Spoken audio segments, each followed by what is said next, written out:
Welcome back to Sidelines TV. I'm here today in Wellington, Florida at the 2017 Winter Equestrian Festival, and I'm here with Lainie Wimberly. Lainie, how are you? I'm good. How are you today, Robert? Great, thanks. Everyone knows Lainie as a world-famous hunter rider, but she had a tremendous season here at WEF, and it included a lot of time in the jump ring. Can you tell me about that? It was a great experience, really fun. A lot of the new young trainers and new people to the sport don't realize that I had worked for Melanie Smith for 3 years right after the '84 Olympics. I never knew that. And I rode with Rodney Jenkins and Michael Matz and Norman Delajoyo. So I have a very extensive past and history in the jumper ring. Mm-hmm. So I was able to call on that this winter and bring along some young jumpers, and culminating with the championship in the meter 35 division and several thirds in the meter 40 speed classes, and then a fourth place in the meter 40 jump off class on Wednesday with a horse I've been working with since July. Started out in the meter 30s. Fantastic horse. So it was really a great season. It was nice to cross the lines from the hunter ring with the ponies, the children's hunters, the adult hunters, the pre-greens, the first years, and then cross over to the jumper ring and not only do it, but to do it in winning style. Right. Well, that's the only way you do anything. But anyway. Yeah, but it seems to me that it's opened up a whole new page in your business because, for better or worse, you were pretty much pigeonholed as a hunter rider in a hunter barn, and it's so cool to hear that this is coming out of it. True. Yeah. I don't want to end up being George Costanza in Seinfeld, and just being a one style trainer.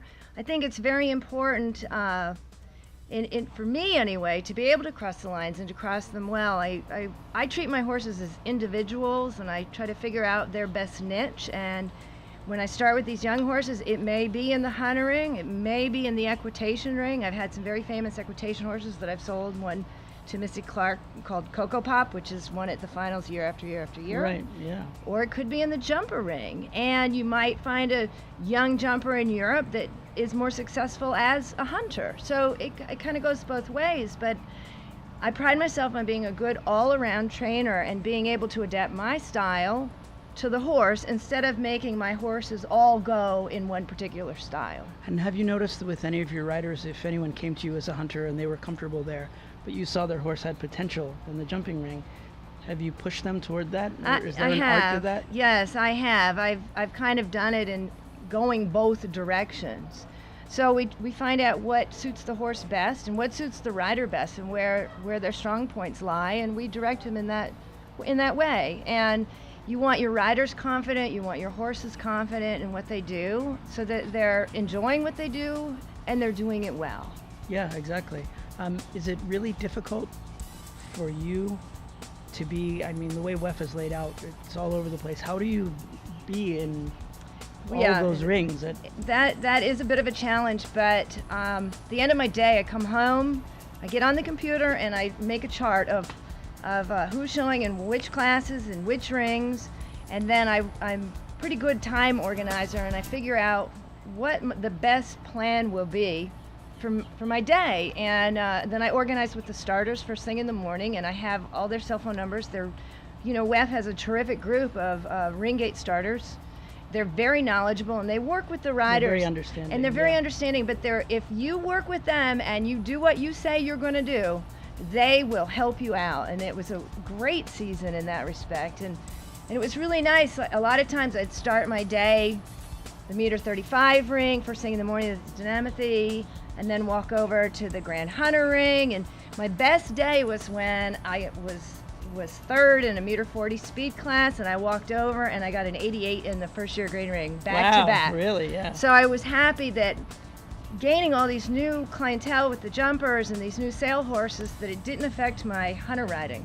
I was still able to have that foundation and call on it and be just as smooth, and I think being a smooth hunter rider helps you in the jumper ring. Right. So to me, it's not that different. You get to a point where you tweak things. The training of the horse is a little different in the fitness level. The balance is a little bit higher in the jumpers, the frame. But the basic foundation of your training is not that different. And a lot of people think it is, but it's not. Well, it also would explain here in Wellington, there's something called the Wellington Hello, which is when you see someone crossing them ringside and you look away as quickly as possible because you've got to be somewhere else immediately. So it's not that you're ignoring people. No. You've just got so many things going. And I think for a lot of riders and a lot of trainers, that's called tunnel vision. It's not. Sometimes people will say hi to me, and the next day they're like, "Hey, I said hi, and you didn't answer." I didn't even see them. Yeah. Because exactly. I was so focused on what I was doing in the moment and what was coming next, and how to mentally prepare myself from one thing to the next. And whether you're riding one style of horse or one genre and moving over to the next string, or you're riding yourself and then you're going to train one of your customers, you mentally prepare for that job at hand. And you might have what I call blinders on or tunnel vision, but you're not being rude. No, you're just really trying to focus on what the task is at hand. Got it. Well, Lainie, thank you so much. I look forward to seeing what happens this summer.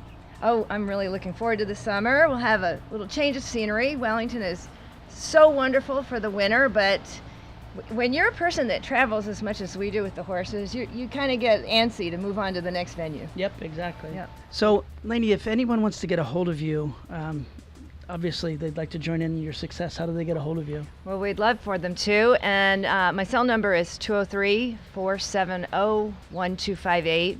Or by email, it's Lainie, LainieWimberly @gmail.com. There you go. There's your chance to have a world-class trainer. Great. Well, thanks for taking the time. Thanks so Lainie. much. I really appreciate it. It was great to catch up again. Great. You too. For Sidelines TV, I'm Rob Jordan. Electronic Vets is the leader in online vaccination records. Let Electronic Vet help you comply with the USCF Vaccination Rule GR 845 by enabling you to store your vaccination records in the cloud with the eVet certificate.